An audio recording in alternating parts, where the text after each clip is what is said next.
Alors, je vous propose de commencer tout doucement, le temps que les derniers se connectent et nous rejoignent. Bonjour à toutes, bonjour à tous. Je suis ravie de vous accueillir dans le cadre de ce cycle de webinaires consacré à une approche pluridisciplinaire de l'emprise, cycle qui est donc organisé par la chaire Enfance et Familles et le centre de recherche donc sur les relations entre les risques et le droit de la faculté de droit de l'Université catholique de Lille et donc le centre de recherche juridique de la faculté de droit et d'économie de l'Université de La Réunion. Nous nous retrouvons aujourd'hui pour le cinquième et dernier acte de notre cycle de conférences autour d'une conférence de clôture avec une thématique, une question qui a été retenue pour mettre à profit toutes les contributions, les interventions précédentes. Et cette question, c'est quel avenir pour la notion d'emprise en droit? Alors aujourd'hui, 4 intervenantes vont se succéder pour nous faire bénéficier de leur éclairage. On aura d'abord Madame Nasha Patel, puis Madame la professeure donc Sophie Paricard. Ensuite, je me céderai la parole à moi-même. Et enfin, nous écouterons avec beaucoup d'intérêt Madame Andrea Grueff-Vintila. Donc, 4 interventions pour commencer à engager la réflexion sur cette séquence de clôture. Et je me permets de vous rappeler que vous pouvez d'ores et déjà poser vos questions au fil de l'eau dans l'onglet qui est prévu pour ce faire. Donc, vous posez vos questions et n'hésitez pas à préciser donc, votre qualité, votre secteur d'intervention pour que nous puissions bien saisir tout l'enjeu, la portée de votre questionnement et y répondre de manière la plus efficace possible. Alors, pour débuter notre séquence aujourd'hui, et sans plus tarder, je me propose de céder la parole à Madame Nasha Patel. Alors, Nasha Patel est doctorante en droit privé et sciences criminelles au Centre de recherche juridique à l'Université de La Réunion. Elle avait commencé donc un cursus académique à l'Université de La Réunion avant de partir direction Lyon 3 pour un master de droit pénal fondamental. Et elle est revenue donc en doctorat s'inscrire à La Réunion. Elle mène une thèse sur la question de la vulnérabilité en droit pénal et elle est actuellement en 4e année donc de thèse. Elle a bénéficié d'un contrat doctoral pour le démarrage de sa thèse et elle est aujourd'hui attachée temporaire à l'enseignement et à la recherche pour poursuivre ses travaux. Et sa thèse est préparée donc sous la codirection du professeur Diane Roman, donc professeur de droit public à Paris 1, Panthéon-Sorbonne, et donc de moi-même. Donc Nasha, je vous remercie d'avoir bien voulu accepter ce sujet un petit peu ambitieux en termes de clôture, qui est de définir l'emprise. Et sans plus tarder, je vous cède la parole. Merci beaucoup, Madame Pomar. Alors, je vais tout de suite essayer de partager mon écran. Est-ce que c'est visible pour tout le monde? Ok, super.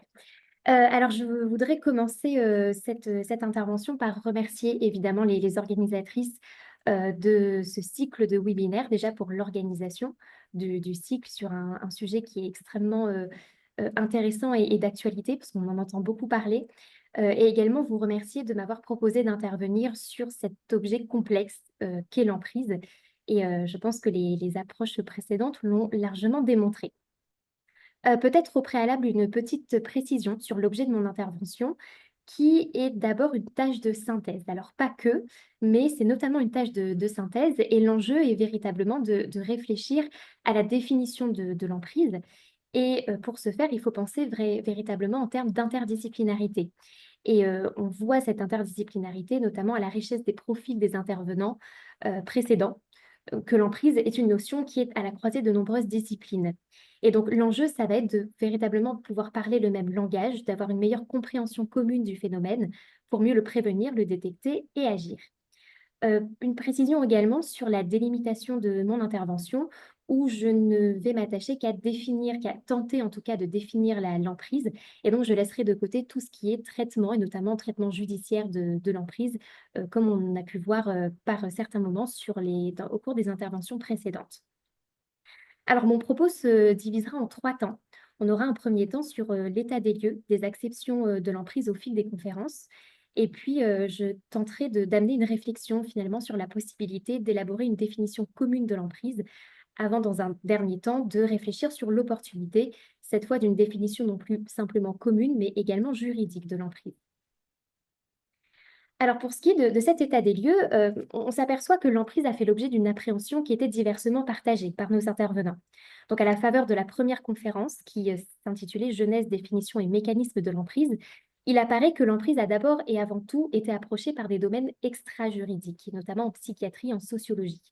Le docteur Marie-France Irigoyen définissait l'emprise comme l'influence morale ou intellectuelle qu'a un instigateur sur une personne ciblée qui ne perçoit ni les manœuvres ni les interventions de l'abuseur. Donc, dès lors qu'une personne finalement va prendre conscience qu'on cherche à la contrôler, elle ne serait pas sous emprise. C'est donc bien ce critère de la conscience, ou plutôt justement de l'inconscience de la victime, qui est avancé. Alors cette emprise, elle se met en place progressivement par un conditionnement qui se caractérise par une succession de petites manipulations dont l'objectif est de conduire la victime à un état de soumission, un état de dépendance. Et pour y arriver, l'auteur va chercher à déposséder la victime, à la chosifier, à neutraliser ses désirs et in fine à neutraliser finalement son altérité. Et donc la relation entre l'abuseur et la victime devient profondément inégalitaire. Il y aurait, on l'apprend également, deux sortes d'emprise qui parfois vont se cumuler. On aurait l'emprise par domination, où l'auteur va agir avec une autorité incontestable et avec une certaine forme de coercition. Et on a également l'emprise par manipulation, qui est destinée à tromper la victime, à l'exploiter de telle sorte que celle-ci est souvent subjuguée par l'auteur et ne va même pas avoir conscience d'être assujettie à celui-ci. Dans tous les cas, l'emprise se met en place à travers différentes phases et c'est monsieur Biot également rejoignait le docteur Marie-France Irigoyen et plus tard madame Gillet également dans ses interventions, va se joindre à cette analyse. On aura d'abord une phase de repérage de la vulnérabilité de la personne ciblée par l'auteur, puis une phase de séduction, un peu ce qu'on appelle une phase lune de miel, une phase d'isolement de la part des proches, de l'entourage professionnel, familial, amical, une phase d'aliénation qui elle-même s'effectuer en plusieurs étapes, et enfin une phase de dépendance et notamment de dépendance affective. Alors ça, c'était pour la matière extra-juridique. En matière juridique, le droit, pour l'instant, ne s'est pas accordé sur une définition de l'emprise et il se contente la plupart du temps d'appréhender le phénomène grâce à des notions proches qui vont certes permettre d'approcher le phénomène, mais qui ne vont le décrire qu'imparfaitement. La plupart du temps, en fait, ces notions ne correspondent qu'à des facettes de l'emprise et ne vont pas permettre de rendre compte véritablement de ce phénomène dans sa globalité, en tout cas. Mais il existe des notions qui pourraient pourtant être assimilées à l'emprise et nous aurons l'occasion d'y revenir un peu dans cette intervention et surtout dans les suivantes. Lors de la deuxième conférence, cette fois, c'était relative à l'emprise dans le couple, nous apprenons par les interventions de madame Sueur et de monsieur Prigent que l'emprise ne doit pas être confondue avec le contrôle coercitif, bien que ces deux notions soient proches en réalité. Et donc, ils vont reprendre une définition qui était donnée par le sociologue Stark, selon lequel le contrôle coercitif, ce serait une conduite calculée et malveillante, déployée principalement par des hommes pour dominer des femmes et entremêlant violence physique répétée avec trois tactiques, intimidation, isolement et contrôle. Et nos intervenants vont enrichir finalement cette définition grâce à de nombreux entretiens de quatre autres techniques. Ils nous avaient cité la privation de ressources, la dévalorisation, la confusion et la surresponsabilisation. Alors, ces 8 techniques au total permettent finalement d'identifier l'existence d'un contrôle coercitif. Et ces 8 techniques pourraient être scindées en deux catégories.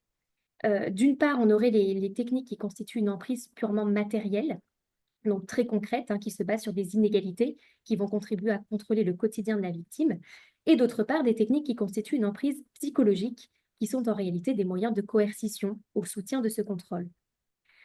Ainsi, finalement, les conceptions de l'emprise retenues vont ne servir qu'à révéler l'existence d'un contrôle coercitif. Donc, le contrôle coercitif, dans cette approche, serait une notion plus large, plus englobante que celle d'emprise. Et donc, finalement, ces deux formes d'emprise vont servir, autrement dit, à décrire les différentes facettes du contrôle coercitif. Ces auteurs proposent, par la même occasion, pour finalement essayer de concilier les notions d'emprise et de contrôle coercitif, ils vont proposer la notion d'emprise sociale, qui pourrait permettre de prendre en compte cette fois le contexte au sens large du phénomène. Se concentrant plutôt davantage sur la notion d'emprise, Madame Payette va proposer d'en distinguer deux formes, la forme duel et la forme organisée, qui ne correspondent pas à la même configuration, mais qui répondent toutes les deux au même objectif, qui est celui de dépersonnaliser la victime, de neutraliser son désir, encore une fois, la chosifier pour la reconditionner. Contrairement à la forme organisée, la forme duel de l'emprise ne suppose pas d'intention préalable de l'auteur. Le mécanisme d'emprise n'est pas pensé à l'avance, il n'est pas organisé à l'avance. Souvent, les auteurs, elle nous dit, ignorent eux-mêmes qu'ils créent une situation d'emprise chez la victime. Et là encore, on retrouve l'idée que l'emprise est un mécanisme qui finalement se met en place progressivement et qui va entraîner une rupture d'égalité et la mise en place d'une hiérarchie dans la relation. Donc, pour résumer, l'emprise serait finalement une sorte de mécanisme un peu toxique, sans intention préalable de l'auteur, qui va s'intensifier et qui va conduire à l'enfermement de la victime. Et sous l'angle purement victimologique, l'emprise n'est pas assimilable aux autres formes de violence. C'est une forme qui serait tout à fait spécifique et qui vient parachever un mécanisme qui serait déjà violent à la base. Masha, vos slides ne passent pas. Comment, pardon? Les slides ne passent pas, vous n'avez pas fait défiler les slides.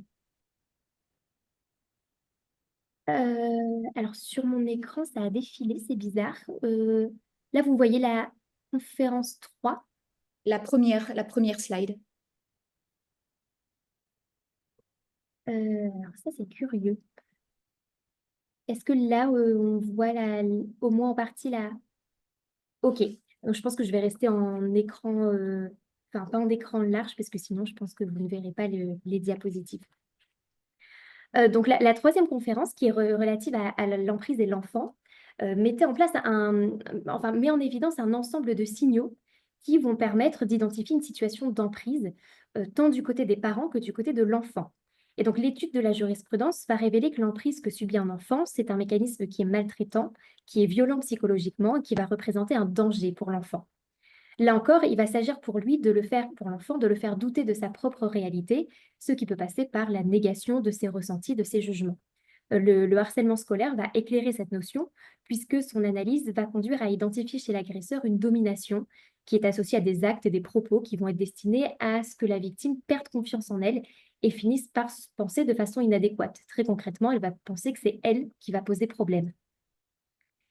Pour ce qui est de la quatrième conférence, je mets la diapo correspondante. La quatrième conférence a été l'occasion de revenir sur l'emprise et la santé. Et donc, la première intervention distingue également l'emprise individuelle de l'emprise à grande échelle et se propose également de distinguer l'emprise de l'influence. Et donc, l'emprise s'entendrait dès lors comme une influence, mais abusive et non pas simple, exercée sur des personnes qui présentent une ou plusieurs vulnérabilités. L'intervention suivante portait sur les dérives sectaires thérapeutiques et on y apprenait que si des dérives thérapeutiques s'entendent comme des pratiques qui sont déviantes et qui sont contraires à la déontologie et aux données acquises par la science, elles ne deviennent sectaires que lorsqu'on y ajoute une manipulation mentale et qu'on crée un état de dépendance de la personne. Donc c'est un endoctrinement, une vraie suggestion psychologique. Et enfin, Madame Voilemay, en détaillant les faits justificatifs qui autorisent la levée du secret professionnel en matière médicale, identifie deux faits justificatifs relatifs à l'emprise. On a l'emprise sectaire et l'emprise conjugale qui sont entendus comme une privation du libre arbitre de la victime, une impossibilité pour elle d'agir personnellement.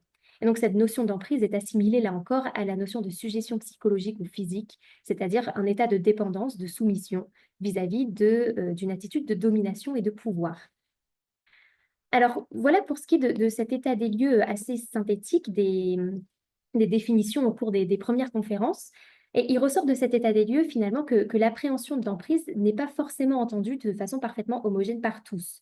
Mais il y a, on l'a vu, des recoupements qui sont inévitables. Et cette réflexion finalement va amener à identifier des éléments convergents et des éléments divergents. Et c'est le deuxième temps de mon intervention qui porte sur la réflexion autour d'une définition commune de l'emprise. Alors, au titre des éléments convergents, on peut identifier ce que l'emprise est et également ce que l'emprise n'est pas. Et les intervenants sont plutôt d'accord sur ces points. Pour ce qui est de ce qu'est l'emprise, d'abord, on s'aperçoit que l'emprise s'inscrit dans le cadre d'une relation. C'est-à-dire qu'il n'y a pas d'emprise s'il n'y a pas de relation, puisqu'il y a nécessairement une action de la part d'un auteur, d'un abuseur, envers une victime. Et ça conduit à instaurer une hiérarchie dans cette relation et à créer une situation, on l'a vu, inégalitaire. Donc, l'emprise s'inscrit d'abord dans une relation. C'est ensuite à la fois un processus et un résultat. Dire que l'emprise est un processus, finalement, ça invite à regarder le comportement de l'auteur. Et dans ce sens, l'emprise, c'est un mécanisme d'assujettissement qui se met en place dans le temps, progressivement, par phase, et ce n'est pas un processus qui est linéaire. Le terme est également utilisé pour désigner le résultat du processus. Et là, du coup, on ne se place plus du côté de l'auteur, mais plus du côté de la victime. On dit que la victime est sous emprise, qu'elle est placée en état d'emprise. En pratique, en fait, il semble que ces deux éléments se confondent le plus souvent parce que le processus est circulaire et donc la victime est sous emprise au moins aussi longtemps que dure le processus, voire même quand le processus a cessé. L'emprise a également des effets. Elle conduit l'auteur à pénétrer finalement de façon malveillante le psychique de la victime pour la faire agir d'une certaine façon, à son insu, de façon à neutraliser son désir, à lui faire perdre son altérité, par l'absorption et la déconstruction vraiment de ce qu'elle est, de sa personnalité. Donc il va s'agir pour l'auteur de placer la victime sous sa domination, sous son contrôle, afin de la reconditionner pour qu'elle serve finalement les intérêts de l'auteur. Donc la victime n'a pas forcément conscience d'être sous emprise. D'ailleurs, la plupart du temps, elle n'a pas conscience de l'être. Elle va perdre en lucidité, elle va perdre en libre arbitre, en discernement, en liberté d'agir et de penser, et elle va finir par douter d'elle-même et croire que c'est elle le problème. Donc cette volonté de l'auteur n'est pas forcément consciente non plus, on va y revenir un peu plus tard. Et enfin, l'emprise répond à un mécanisme qui est plutôt identifié. Les interventions et les travaux menés sur le sujet identifient globalement les mêmes phases finalement du mécanisme d'emprise. On a une phase de repérage de la vulnérabilité qui laisse place à une phase de séduction où l'auteur va commencer finalement à répondre à tous les besoins de la victime en lui donnant confiance, en s'affichant peut-être comme le partenaire idéal qui comprend, qui est toujours d'accord, qui valorise. Puis on aura une phase de dévalorisation, cette fois par des attitudes et des propos contradictoires. L'auteur un intervenant nous le disait, va jouer un peu au chat ou à la souris avec la victime, qui finalement ne saura plus sur quel pied danser pour le satisfaire, ce qui va conduire à une perte de confiance, et ce sera le début du placement sous dépendance. Donc cette phase va s'accompagner d'une phase également d'isolement de l'entourage pour mieux contrôler la victime, et l'auteur va jouer pour y arriver sur les insécurités, sur les vulnérabilités identifiées de la victime. Et enfin, on aura une phase d'aliénation, de reconditionnement, où l'auteur va chercher à s'approprier véritablement le psychisme de l'autre et à reconditionner sa victime pour lui induire des comportements prédéfinis qui viennent rompre avec les habitudes traditionnelles de la victime. Les procédés pour y arriver sont très nombreux. Ils sont également très hétérogènes puisqu'ils correspondent à des phases qui sont elles-mêmes très différentes. Et donc, pour la plupart du temps, on aura un mélange de techniques de manipulation à des degrés plus ou moins variables, comme par exemple la culpabilisation, le sentiment de redevabilité, le chantage, les arnaques, le mensonge. Et ces techniques de manipulation vont être associées à des procédés de domination qui seront plus directs et que la victime ne va pas forcément, pour le coup, la victime va peut-être plus facilement remarquer, comme des menaces, de l'intimidation, des démonstrations d'autorité. Donc voilà pour le consensus pour l'instant qu'il y a à la faveur des différentes conférences sur ce qu'est l'emprise. Il y a également une certaine forme de consensus sur ce que l'emprise n'est pas. Et à ce titre, on apprend que l'emprise n'est pas une simple influence. Donc il faut véritablement distinguer les deux. L'influence va davantage s'entendre comme un ascendant qu'une personne a sur une autre dans le but d'infléchir sa position. Et donc c'est un phénomène qui est très commun, en fait, qui se retrouve dans beaucoup de relations interpersonnelles. Toutefois, on identifie 4 différences majeures entre l'influence et l'emprise. La première différence va tenir à l'intention de l'auteur. L'influence va reposer sur une intention plus saine, plus transparente, alors que la personne qui veut mettre l'autre sous emprise n'a pas forcément d'intention saine. Les intentions de l'abuseur de l'emprise sont souvent dissimulées. Elles visent à tromper l'autre, à le manipuler, alors que dans le cadre de l'influence, celui qui va influencer ne va pas cacher ses intentions. Il peut chercher à aider, il peut chercher à persuader, à inspirer, alors que dans l'emprise, on aura véritablement un préjudice qui sera causé à la victime. On va chercher à la contrôler, à l'exploiter et à la tromper. Donc ça, c'est le premier critère de distinction entre l'influence et l'emprise. Le deuxième critère de distinction tient au consentement de la victime. L'influence, elle est consentie en général par la personne qui en est l'objet. Elle choisit normalement librement d'accepter ou de rejeter une proposition, alors que l'emprise implique une certaine forme de coercition mentale, où la victime n'est pas libre de son désir, elle peut croire cependant qu'elle l'est, mais elle ne l'est pas en réalité. Une troisième différence tient aux conséquences à long terme. L'influence, elle peut être remise en question, même à long terme. Elle peut se renforcer, elle peut s'atténuer avec le temps, notamment si elle n'est plus convaincante. Donc, on dit qu'elle est réversible, qu'elle est adaptable, alors que l'emprise va contribuer à affaiblir le discernement, à priver la victime de son libre arbitre, et ça peut avoir des séquelles psychologiques et physiques graves et durables. Et enfin, à mon sens, un quatrième critère de distinction tient au mode opératoire. Dans le cas d'une influence, l'influence va passer par l'argumentation, par la persuasion, alors que dans l'emprise, on sera plus de l'ordre de la manipulation, de la domination psychologique. Donc voilà, une première distinction doit être faite. L'emprise n'est pas une simple influence, mais encore, il faut distinguer l'emprise sectaire de l'emprise, entre guillemets, duel, ainsi que cette forme d'emprise a été appelée dans les interventions. Finalement, on aurait deux formes d'emprise qui ne se confondent pas. L'emprise duelle va se développer dans une relation entre deux personnes, alors que l'emprise sectaire va se développer au sein d'un groupe, d'un réseau organisé. Il y a quand même des éléments qui convergent entre ces deux formes d'emprise, c'est que les effets sur la victime seront sensiblement les mêmes, ou en tout cas du même ordre. En revanche, c'est le mécanisme qui sera très différent. L'emprise sectaire va procéder d'une véritable intention de l'auteur, d'un calcul prémédité, afin de placer les adeptes en état d'emprise dans le but, en général, d'obtenir d'eux des avantages, et notamment des avantages financiers. Alors que l'emprise duelle n'est pas forcément imaginée, organisée, calculée au préalable, elle va résulter du comportement de l'auteur, souvent provoqué par ses propres carences, ses propres faiblesses, pour recréer, un intervenant le disait, un climat de sécurité que l'auteur n'a pas eu. Et donc ce processus peut être assez inconscient. Finalement, ça peut traduire la reproduction de schémas comportementaux qui, pour l'auteur, sont des schémas normaux. J'ai essayé de chercher, en réalité, les professionnels, ils se réfèrent à des grilles pour pouvoir caractériser l'emprise sectaire, mais on a très peu de grilles qui vont permettre de caractériser l'emprise, duelle. Toutefois, vous avez pour l'emprise sectaire, l'UNADFI, qui a, et je vous ai mis le lien sur la diapo, qui a publié des critères qui vont permettre, d'identifier justement ces critères de cette emprise sectaire. Et pour ce qui est de l'emprise duelle, on a un vade-mecum sur les violences qui vont établir également, donc on aura beaucoup moins d'informations dedans, mais qui vont établir également des critères qui vont permettre de caractériser les effets de l'emprise sur les victimes. Et on s'aperçoit en fait qu'entre l'emprise duelle et l'emprise sectaire, les effets sur les victimes sont les mêmes quand on compare ces deux grilles. Notamment, on a une victime qui est placée sous surveillance permanente, une victime qui est isolée de ses proches, qui est en état de dépendance à plusieurs niveaux vis-à-vis de l'auteur de l'emprise, une victime qui, dans les deux cas, va perdre en lucidité, en repère, en qualité de jugement, en libre arbitre, qui va rompre également avec ses habitudes de vie antérieures, et une victime qui, au fur et à mesure du temps, sera de plus en plus sensible aux injonctions de l'auteur. On constate également que dans les deux cas, la victime a une altération de sa liberté de choix. Donc en fait, on a un très grand nombre d'effets communs entre l'emprise sectaire et l'emprise duelle.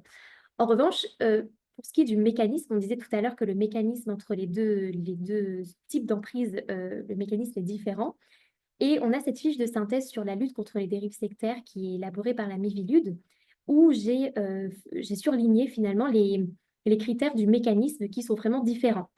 Ça, ce sont les procédés qui sont mis en œuvre dans le cadre d'une emprise sectaire qu'on ne retrouvera pas dans une emprise duelle, notamment donc je les mets, les exigences financières exorbitantes, les troubles à l'ordre public, le discours antisocial avec la diabolisation du monde extérieur, le détournement des circuits économiques traditionnels ou encore les tentatives d'infiltration des pouvoirs publics et des milieux économiques. Donc ça, c'est vraiment des caractéristiques propres à l'emprise sectaire qu'on ne retrouvera pas forcément dans l'emprise duelle. Voilà un peu pour ce qui est des éléments convergents au fur et à mesure donc des interventions entre les différents intervenants sur ce qu'est l'emprise et sur ce qu'elle n'est pas. Mais il y a également des éléments divergents entre les intervenants. Et ici, je m'arrêterai assez brièvement sur la question de l'emprise et du contrôle coercitif. On se rend compte qu'en fait, ces deux notions ne sont pas entendues de la même façon par les intervenants. La notion de contrôle coercitif dans son mécanisme semble s'assimiler à l'emprise. Lui aussi, c'est un processus qui est mis en place par l'auteur pour placer une victime en état d'assujettissement par des techniques qui sont très similaires que celles employées dans le cas d'emprise. Toutefois, certains voient le contrôle coercitif comme l'une des nombreuses techniques de manipulation ou de domination, comme le mensonge, la culpabilisation, les menaces et les chantages. Donc finalement, pour certains, le contrôle coercitif, c'est une petite partie de l'emprise. C'est une des techniques qui vont conduire à l'emprise. Alors que pour d'autres, le contrôle coercitif, c'est une notion qui est plus englobante que l'emprise. Et dans cette dernière configuration, finalement, l'emprise et ses différentes formes ne sont que des aspects du contrôle coercitif. Alors, on pourrait penser qu'un élément permettrait éventuellement de faire la distinction entre ces deux notions. On avait avancé que le contrôle coercitif, c'est un processus qui est systématiquement voulu, calculé, organisé par l'auteur des faits, là où l'emprise va résulter, non pas systématiquement, mais parfois, de l'inconscience de l'auteur lui-même quant à l'anormalité des moyens, des procédés utilisés. Il semble quand même que dans tous les cas d'emprise, l'auteur ait une intention du résultat, c'est-à-dire une intention de soumettre l'autre, de le dominer, mais il se peut qu'il n'ait pas forcément conscience des procédés qu'il utilise pour y arriver. L'une des pistes qui avait été avancée au cours des échanges pour tenter de concilier ces deux notions était de s'appuyer sur cet élément intentionnel en disant que dans le cas de l'emprise, l'intention de l'auteur serait inexistante, alors que dans le cas du contrôle coercitif, on aurait une véritable intention, ce qui finalement rendrait le contrôle coercitif plus grave que l'emprise. Le problème, à mon sens, c'est que quand on dit que l'auteur peut parfois être conscient de l'anormalité des procédés dans l'emprise, est-ce que ça signifie qu'il l'est tout le temps? Il me semble pas. Parce qu'en fait, il est des fois où l'auteur de l'emprise a conscience tout au long du processus qu'il utilise des procédés qui ne sont pas normaux, qui ne sont pas acceptables pour arriver à ses fins, et d'autres fois où l'auteur n'a conscience peut-être que ponctuellement, tout au long que dure le processus de l'emprise, de cette anormalité. Donc il y a des nuances à faire, à mon sens, en fonction des situations. Ce n'est pas tout blanc ou tout noir. Et le critère de l'intention semble alors insuffisant, voire même peut-être non pertinent, pour pouvoir distinguer l'emprise du contrôle coercitif. C'est une réaction qui est ouverte, enfin c'est une réflexion qui est ouverte, qui, qui- qui pourrait donner lieu à des discussions à ce niveau-là. Alors pour résumer, sur cette question de la définition commune de l'emprise, il semble que ce sur quoi on est d'accord en tout cas, c'est que l'emprise pourrait être définie comme un processus d'assujettissement progressif et insidieux qui vient s'inscrire dans une relation entre un auteur et une victime. Et donc l'emprise va comprendre une matérialité, c'est-à-dire un ensemble de techniques de manipulation et de domination qui sont réalisées au cours de différentes phases, et également un résultat. Le résultat, c'est l'intention de s'approprier le psychique de la victime en la déconstruisant pour la reconstruire. Il reste quand même des points qui ne font pas l'objet de consensus et qui devront donc être tranchés. Donc voilà pour ce deuxième point. Et je terminerai par la question de savoir si finalement, au-delà d'une définition commune, on pourrait élaborer une définition juridique de l'emprise. Et donc s'interroger sur l'utilité d'une définition juridique, ça nécessite d'abord de se demander quels seraient les enjeux d'une définition juridique. À mon sens, il y en aurait deux. Déjà, ça permettrait d'appréhender une situation dans sa globalité. L'emprise, on l'a dit, c'est un mécanisme progressif qui va produire un résultat. Et donc, consacrer une définition juridique de l'emprise pourrait permettre de prendre en compte la situation anormale, la situation toxique pour la victime dans toutes ses dimensions. Un deuxième enjeu d'une définition juridique de l'emprise serait de permettre peut-être d'harmoniser les conceptions. Ça permettrait d'harmoniser les pratiques, notamment de tous les professionnels qui sont impliqués dans la prise en charge des auteurs et des victimes d'emprise. Et cette consécration, d'ailleurs, dépasserait largement le cadre professionnel ou interprofessionnel, mais ça permettrait de porter à la connaissance de tout un chacun les procédés constitutifs d'une emprise psychologique. Donc, ça permettrait finalement de mieux prévenir, détecter et agir contre ce phénomène. Parce qu'on remarque que l'absence de définition de l'emprise peut finalement conduire à éclater les pratiques et nuire à la prise en charge des auteurs et des victimes. Alors, si on part du principe que la définition juridique de l'emprise répond à certains enjeux, euh, il faut encore s'interroger sur les conditions d'une définition juridique de l'emprise.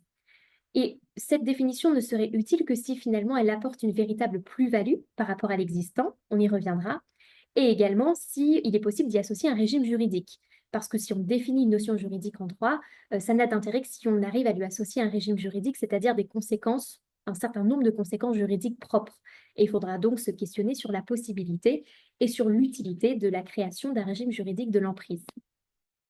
Alors assez rapidement, donc il me reste 5 minutes environ. Assez rapidement pour terminer, hem, pour ce qui est de la plus-value d'une définition juridique de l'emprise, j'ai un doute en fait concernant cette plus-value parce que les professionnels se réfèrent à des grilles. Tout à l'heure, on l'a vu pour l'emprise sectaire notamment, il existe des grilles et des travaux qui sont en cours pour élaborer des grilles sur l'emprise, duelle. Et donc une première définition pourrait apparaître dès lors qu'on enferme l'emprise finalement dans une définition juridique figée. Comment est-ce qu'on pourrait établir une définition juridique de l'emprise qui serait suffisamment large pour englober la grande variété de comportements, on l'a vu avec les grilles, et en même temps suffisamment précise pour ne pas contrevenir aux exigences légales de clarté, d'accessibilité de la loi? À mon sens, c'est une première difficulté. Et une deuxième difficulté, ce serait que finalement, les grilles présentent souvent des critères qui n'ont pas forcément à être tous réunis pour caractériser l'emprise. Par exemple, dans la fiche de synthèse du ministère, donc de la Miviludes, sur l'emprise sectaire, il suffit de réunir 5 critères sur les 10 proposés pour qu'on puisse considérer qu'il y a emprise.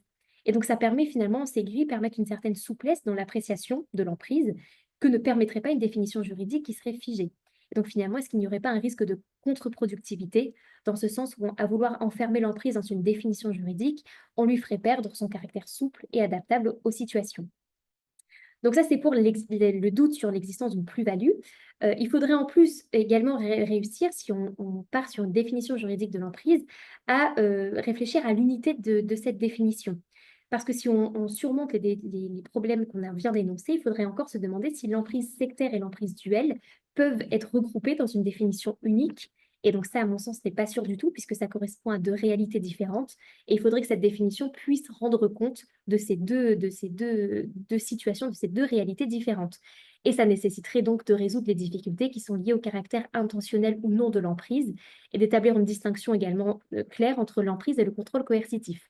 Mais là encore, qui aurait la légitimité de trancher et sur quelle base, alors même que les professionnels, on l'a vu, ont des approches très différentes de ces deux notions.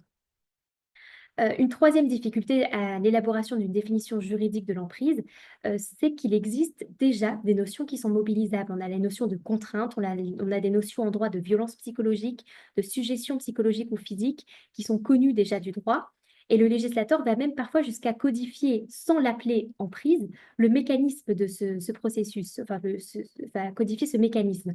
On a un article du Code pénal qui nous parle de pression grave ou réitérée ou de techniques propres à altérer le jugement ou ayant pour effet d'altérer gravement la santé physique ou mentale. Donc en fait, on a déjà ce processus qui est codifié, on a ce mécanisme qui est identifié par d'autres notions.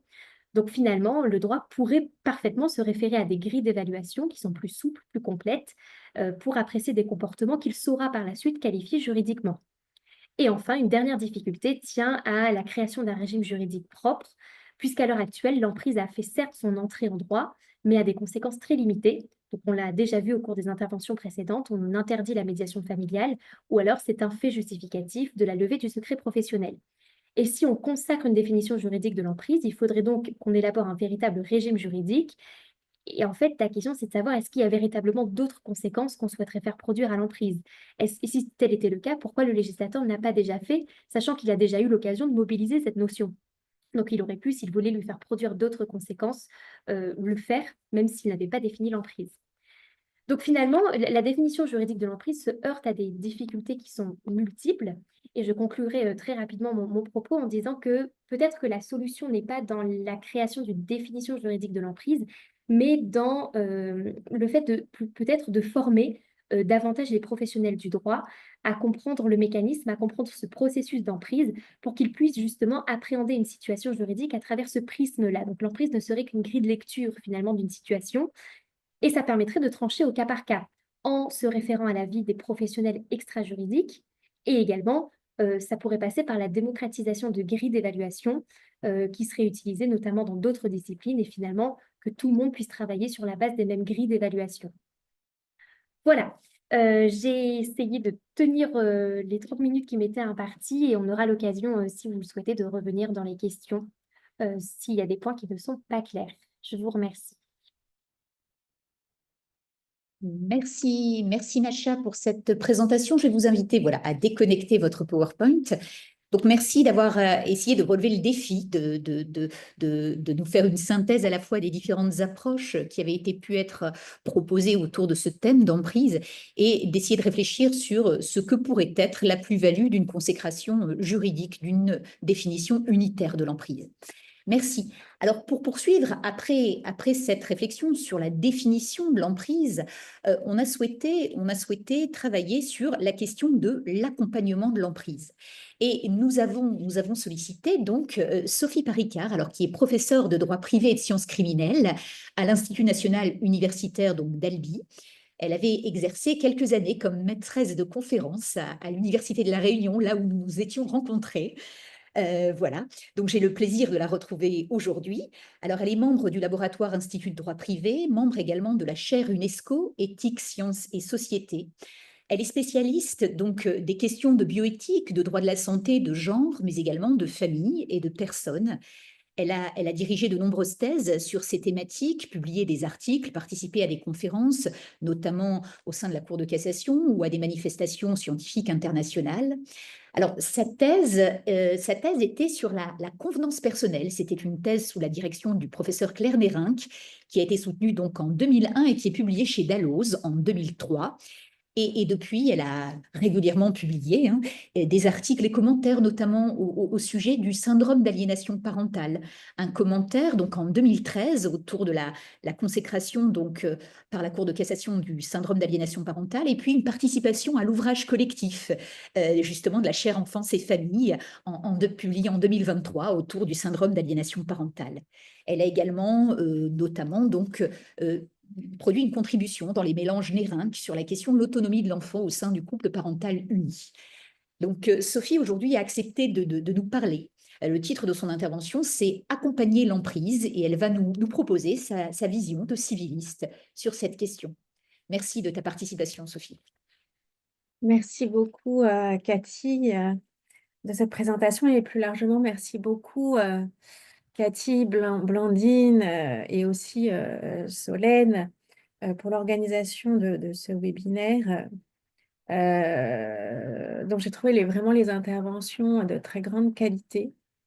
Et je suis ravie d'y participer et d'apporter mon regard, alors vous l'aurez compris, mon regard de civiliste, mais plutôt centré sur le droit des personnes, le droit de la famille.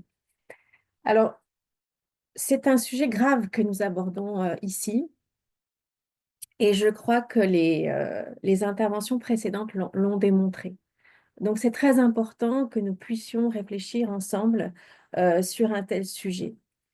C'est un sujet grave, d'abord parce que c'est un phénomène social indéniable aujourd'hui, qui a certainement toujours existé et qui est susceptible de toucher toutes les relations, mais notamment les relations les plus intimes, avec des méthodes qui peuvent être assimilables, et cela a été démontré, à de la torture, donc qui constitue indéniablement, à mon sens, une forme de violence, dont le résultat est quand même, là encore, très grave, puisqu'il s'agit ni plus ni moins que de chosifier la personne. Là, j'emploie des termes qui ont été utilisés par Madame Irigoyen ou aussi par Monsieur Viau, où l'âme devient l'esclave de l'autre, où il y a une dépossession de la personnalité, où le droit d'être autre est refusé.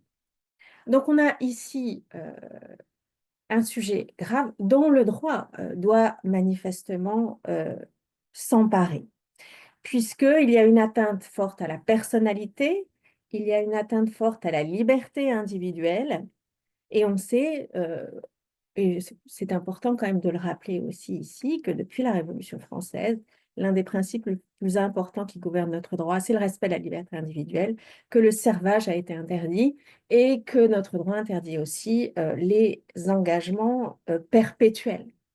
Et finalement, l'emprise s'inscrit dans cette domination. Alors la difficulté, et M. Xavier Roudemar le disait, c'est qu'il s'agit d'un phénomène qui intervient dans les relations interpersonnelles. Et est-ce que le droit, finalement, doit se soucier des relations interpersonnelles? Mais le droit, à mon sens, ne fait que se soucier des relations interpersonnelles. Simplement, ici, on se trouve dans un contexte particulier, à savoir, à mon sens, que le droit, qui réfléchit souvent sur les rapports à partir de rapports d'égalité, se trouve ici confronté à une situation qui est inégalitaire par nature, je dirais. Donc, en fait, mon propos va se scinder en deux. D'abord, je vais montrer dans une première partie en quoi, finalement, l'avenir de l'emprise se heurte indiscutablement à des obstacles. Et ensuite, dans une deuxième partie, j'essayerai quand même de montrer que l'emprise doit trouver sa voie malgré ces obstacles. Donc, le premier obstacle, comme je le laissais supposer, c'est une difficulté, des difficultés qui sont liées au contexte juridique lui-même. Le droit travaille traditionnellement sur des relations égalitaires. Et la grande relation égalitaire qui a sa place dans le droit, c'est la relation contractuelle. Et finalement, quand on réfléchit à la relation contractuelle, il apparaît très vite la notion de vice du consentement. Les vices du consentement, alors pour ceux qui ne sont pas juristes, c'est l'erreur, le dol et la violence. Et si on relit l'article 1110, qui a très peu évolué depuis la réforme, je vous le lis. Il n'y a point de consentement valable si le consentement n'a été donné que par erreur ou s'il a été extorqué par la violence ou surpris par le dol. Et on cite toujours devant nos étudiants que le dol est fait de manœuvres, de mensonges. Donc, en réalité, le droit connaît déjà ces phénomènes de manipulation. Et il vient protéger cette relation égalitaire qui a été pervertie par la manipulation. Le problème, c'est qu'ici, dans le cadre de l'emprise, on ne se trouve pas dans une relation supposée égalitaire, puisqu'on se retrouve dans une relation inégalitaire dans la mesure où elle s'inscrit dans une relation de pouvoir. Le pouvoir, c'est un commandement qui veut être obéi et il y a des pouvoirs qui sont institutionnalisés dans le cadre de notre droit ou qui l'ont été et qui sont encore donc structurels de notre société. Je pense par exemple au pouvoir médical. Le pouvoir médical est incontestable. On a pendant longtemps connu le paternalisme médical et le consentement même du patient a eu du mal à s'imposer. La famille est une institution fondamentale de notre société. Et lorsque j'utilise le terme institution, je peux me référer à un auteur comme Oriou qui explique que l'institution, c'est l'organisation du pouvoir tel que celui-ci doit durer dans le temps. Et la famille est une institution fondamentale de notre société. Donc, l'emprise dans le couple, l'emprise d'un parent sur un enfant s'inscrit dans le cadre de ce pouvoir, de cette institution. Alors, bien sûr, on peut considérer que dans le cadre du couple, il y a maintenant une relation égalitaire. Mais pendant longtemps, cette relation n'a pas été égalitaire. Et le droit a organisé pendant longtemps cette relation inégalitaire dans le couple, cette domination de l'homme sur la femme. On parlait d'ailleurs de la puissance maritale. Comme d'ailleurs, on parlait aussi de la puissance paternelle, c'est-à-dire que l'homme était le chef de famille et avait donc tout pouvoir. On peut même s'arrêter un instant sur la relation entre le parent et l'enfant. Lorsqu'on regarde un petit peu le droit à ce propos-là, et je reprendrai le titre de la thèse justement de Madame Nérin, qui fut ma directrice de thèse, elle a écrit sa thèse qui a été donc publiée en 1984 sur la protection de l'enfant contre ses parents. Et à l'époque, ce sujet a été considéré comme choquant. Pourquoi l'enfant qui est protégé par ses parents aurait-il besoin d'être protégé par eux?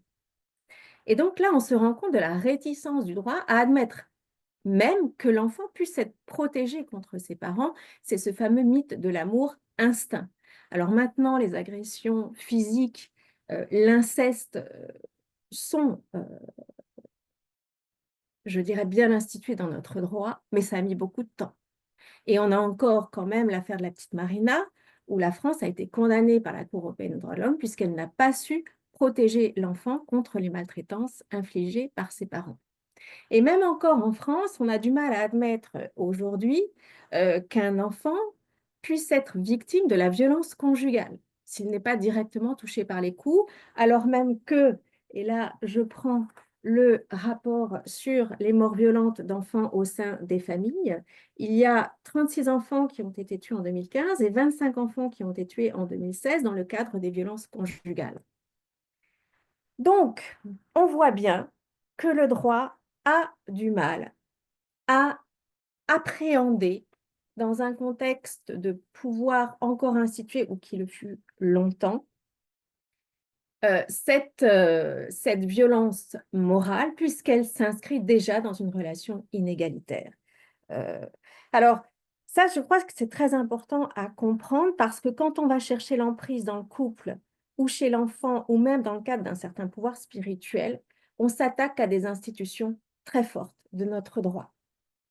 Et pendant longtemps, le droit disait, bon, on ne va pas voir ce qui se passe dans ces institutions parce que ces institutions sont constitutives de notre société, constituent le socle de notre société.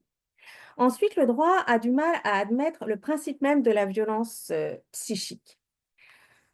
Je ne reviendrai pas sur les différentes lois qui sont intervenues à propos des violences psychiques, mais on sait qu'elles sont très récentes. Pourquoi? Parce que le droit repose sur la preuve. Et la preuve doit, en principe, être objectivée. C'est-à-dire qu'il y a des éléments objectifs qui doivent permettre de démontrer la notion juridique. Alors, évidemment, par rapport à l'emprise, et cela a été souligné, c'est très difficile Pourquoi? Parce que le plus souvent, ce sont des comportements insidieux. Ce sont des petites attaques qui sont faites. Ce sont même des agissements silencieux. Et à cet égard, Marie-France Irigoyen va parler de disqualification, des haussements d'épaules, des regards méprisants. Donc, comment le droit pourrait-il appréhender efficacement cette succession de petits comportements qui, d'ailleurs, pris eux-mêmes isolément, ne sont pas si graves que cela? Donc là, on a des difficultés, je dirais, qui sont intrinsèques au fonctionnement même du droit, au fonctionnement même de notre société. Alors au-delà, il y a des difficultés qui sont liées à la notion même d'emprise. D'abord, et ça c'est très important, il n'y a pas de consensus scientifique à son sujet. Alors le droit peut réceptionner des notions scientifiques, mais il faut qu'au préalable, les scientifiques se soient accordés sur une définition. Je pense par exemple au transsexualisme qui a finalement intégré notre droit après que l'Académie de médecine en 1982 et notamment après le rapport Kuhn ait pu attester qu'effectivement il y avait un syndrome consensuellement reconnu par l'ensemble des médecins. Là, on en est loin manifestement, même si cela peut se regretter. Et cela rejoint là le syndrome d'aliénation parentale qui finalement n'est pas si éloigné de l'emprise puisque c'est toujours le même mécanisme, peu importe comment finalement on l'appelle. Il s'agit de cette emprise hein, qu'un parent peut avoir sur son enfant. Le SAP, le syndrome d'aliénation parentale, il est très controversé. Et d'ailleurs, on a eu une note d'information qui a été mise en ligne sur le site intranet de la Direction des affaires civiles et du Sceau en 2019. Parce que la circulaire aurait été illégale, hein, le pouvoir ne peut pas comme cela interdire à des magistrats d'utiliser une notion, hein, le principe de la séparation des pouvoirs est là pour l'interdire, mais on a quand même une note d'information qui disait « attention, n'utilisez pas cette notion de SAP qui est très controversée à l'endroit des magistrats ».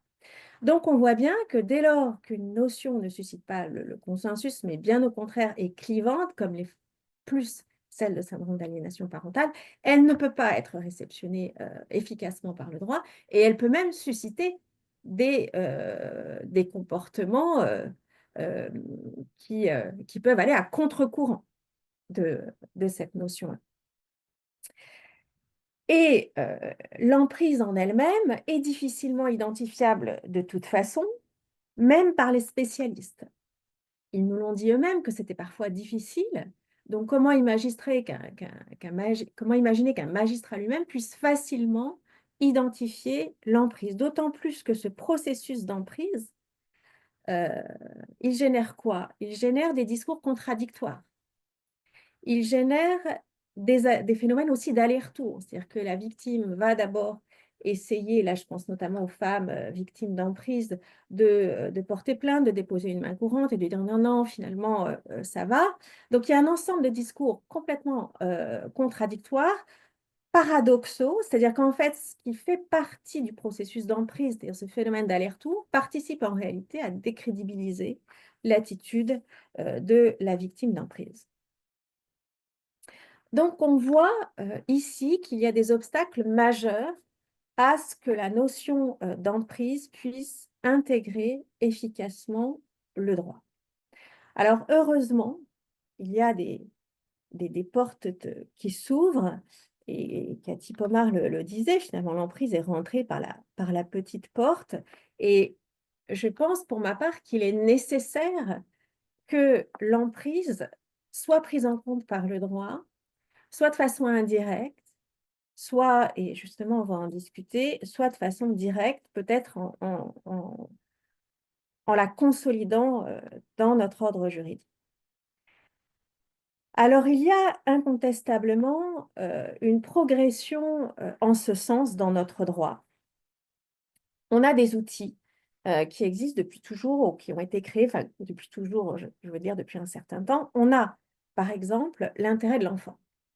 L'intérêt de l'enfant qui domine quand même le droit des personnes et de la famille. On peut citer à cet égard la CIDE notamment, mais l'autorité parentale qui aujourd'hui est finalisée par l'intérêt de l'enfant. Alors Carbonnier disait l'intérêt de l'enfant, c'est une porte ouverte sur un terrain vague. C'est vrai qu'on ne sait pas trop ce que veut dire l'intérêt de l'enfant, mais en tout cas, ça permet à des magistrats de de se saisir de cette notion lorsqu'ils sont sensibilisés à l'emprise pour protéger l'enfant de l'emprise. Et ma collègue, hein, Caroline Siffrin-Blanc, a bien montré aussi qu'il y avait d'autres notions, comme l'enfant manifestement en danger, qui permettaient de protéger l'enfant, notamment dans le cadre de la prise de décision par le JAF des modalités relatives à l'exercice de l'autorité parentale, ou même dans le cadre du retrait total ou partiel de l'autorité parentale. Car il ne faut pas oublier que l'enfant est une personne vulnérable par essence, et qu'il est donc dans la fonction même du droit de protéger l'enfant au regard de cet intérêt de l'enfant qui domine, je le disais, donc tout le droit. Alors, l'avantage de ces standards, comme l'intérêt de l'enfant ou un comportement qui met manifestement l'enfant en danger et qui va gouverner le retrait de l'autorité parentale, l'avantage, c'est qu'un magistrat qui est bien formé, qui est entouré d'experts sensibles à la notion d'emprise, va pouvoir rendre effectivement des décisions qui vont venir protéger l'enfant de l'emprise. L'inconvénient, c'est que, évidemment, le magistrat qui n'est pas formé et qui n'est pas entouré d'experts sensibilisés à l'emprise va pouvoir passer totalement à côté de cette situation de danger, n'en prendra pas la mesure et donc ne protégera pas l'enfant. On l'a vu, hein, cela a été démontré dans l'intervention de ma collègue que je citais, il y a des tribunaux qui sont sensibles, des cours d'appel qui sont sensibles à la notion d'emprise. La position de la Cour de cassation en la matière, bien que Cathy ait dit qu'elle avait consacré le SAP, et c'est vrai qu'à l'époque, il y avait un espoir qui était né, mais finalement, la Cour de cassation, elle est aussi dans son rôle, on ne peut pas lui reprocher, dans la mesure où c'est une appréciation souveraine des juges du fond. Et que donc elle va laisser cette appréciation aux juges du fond sans qu'elle-même, d'ailleurs, ne prenne de position. Alors moi, j'ai pu regretter qu'elle ne prenne pas de position claire en considérant peut-être, en enrichissant sa jurisprudence sur le discernement de l'enfant, notamment dans le cadre de son audition, pour considérer que le discernement, c'était aussi pour l'enfant ne pas être placé dans un conflit de loyauté qui confine à l'instrumentalisation de l'enfant.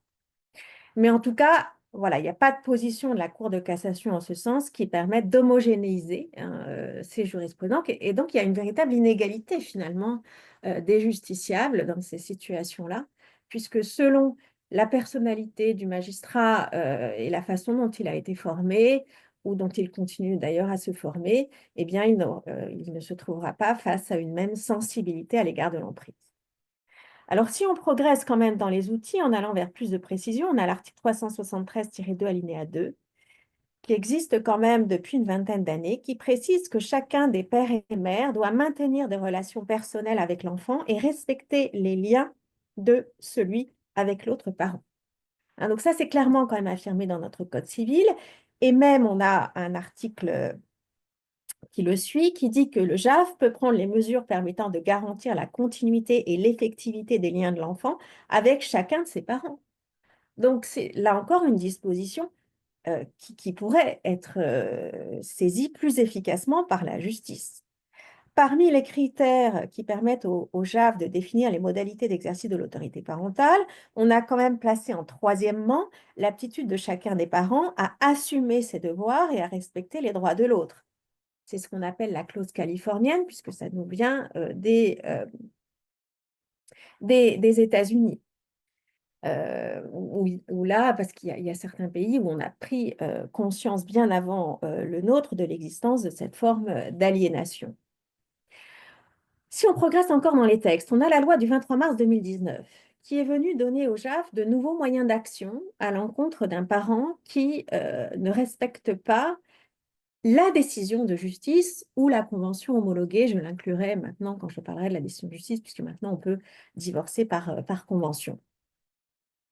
Notamment par des sanctions civiles pécuniaires, c'est-à-dire que le juge peut décider de condamner le parent au paiement d'une amende civile d'un montant qui ne peut toutefois excéder 10 000 €.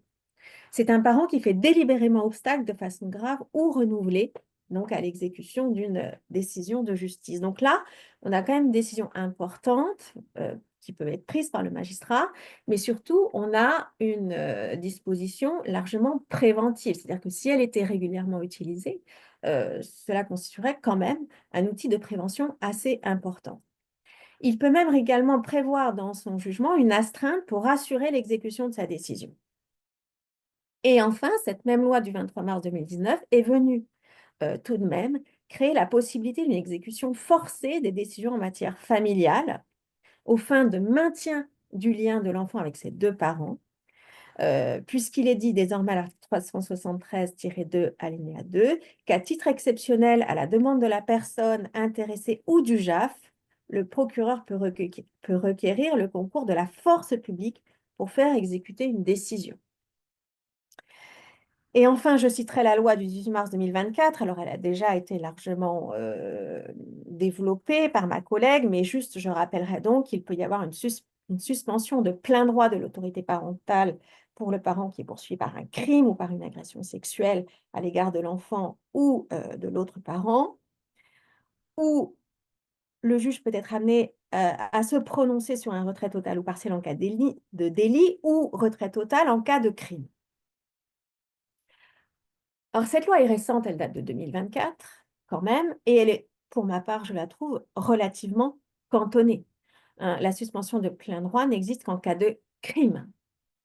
Lorsque la personne est poursuivie par un crime, en fait, déjà lorsqu'elle est poursuivie pour un délit, il devrait y avoir, à mon sens, une suspension de plein droit. Donc, le caractère relativement récent et relativement cantonné de cette dernière disposition nous montre quand même la difficulté du droit à prendre des mesures spécifiques. Alors, vous le voyez, on a quand même des outils plus généraux aussi qui nous permettent d'affirmer que le juge a à sa disposition quand même des moyens pour essayer de protéger l'enfant de l'emprise de son parent. Et on a évidemment, dans le cadre du couple, l'ordonnance de protection. L'ordonnance de protection qui a été réformée encore récemment avec l'ordonnance provisoire de protection immédiate. Alors, il y a effectivement des évolutions qui doivent être faites à ce propos-là. On a eu une intervention qui a été vraiment très éclairante à ce sujet. Moi, pour ma part, je pense qu'il faudrait, je suis d'accord avec la proposition qui a été faite de considérer qu'il y a une présomption, c'est-à-dire que la violence fait présumer le danger, il faudrait avancer en ce sens, mais on voit très bien que le résultat n'est pas là non plus. C'est-à-dire qu'on a un outil qui est quand même relativement efficace. Les magistrats ont quand même du mal à s'en saisir. Il y a peu d'ordonnances de protection au regard des violences qui sont finalement ordonnées par le JAF. On n'a pas les moyens financiers suffisants non plus pour les téléphones grand danger, pour les bracelets d'éloignement. Enfin, je ne reviens pas sur cette insuffisance de moyens. Donc, on a des outils, mais qui ne sont pas forcément efficaces. Alors, qu'est-ce qu'il faudrait faire pour mieux prendre en considération l'emprise? Alors, je pense d'abord qu'il s'agit là de lever une forme de déni sociétal. Tout comme les violences conjugales, finalement, il y a une vingtaine d'années, les violences conjugales, la notion de féminicide, on n'en avait pas encore découvert l'ampleur. On ne voulait pas la voir. Et je crois que pour la manipulation mentale, qui d'ailleurs est inhérente à toute violence conjugale, on ne veut pas encore la voir. Je dis on, c'est la société qui ne veut pas encore la voir.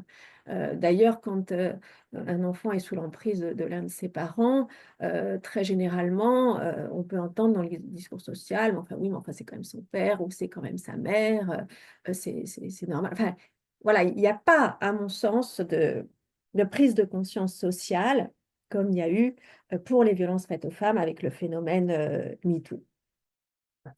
Et évidemment, puisqu'il n'y a pas cette cet élan sociétal, il est difficile pour le droit de s'inscrire dans cette reconnaissance de l'emprise, parce que déjà le droit a toujours un peu de retard.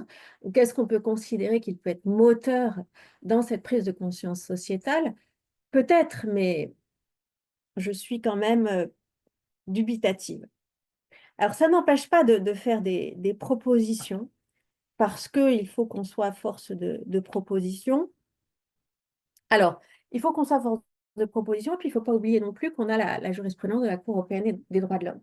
La jurisprudence de la Cour européenne des droits de l'homme, ça a été évoqué par ma collègue également, elle est très importante en la matière. Et la France a déjà été condamnée en 2005, d'ailleurs, à propos de l'aliénation parentale.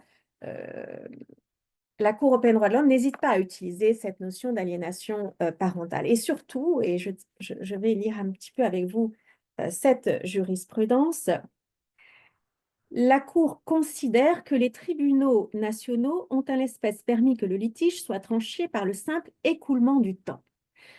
Car ce qu'il faut bien comprendre dans le cadre de l'emprise, c'est qu'il faut aller vite. Parce qu'une fois que l'emprise est là, et ça a été dit précédemment par ma collègue qui a réfléchi sur la définition de l'emprise, elle est bien souvent irréversible. Et ça, la CEDH en a bien conscience. D'ailleurs, elle condamne les États. Alors, l'État français a pu être condamné. Aujourd'hui, c'est plus l'Italie.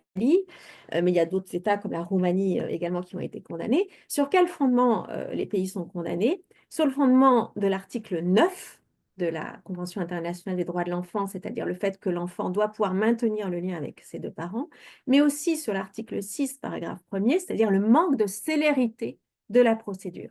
C'est pourquoi je crois que d'abord, ce qu'il faut faire en droit, c'est prévoir des protections d'urgence, des procédures d'urgence qui permettent de protéger la femme ou l'enfant. Alors, ça existe déjà pour les violences conjugales, cette fameuse ordonnance de protection dont on parlait, qu'il s'agirait de perfectionner.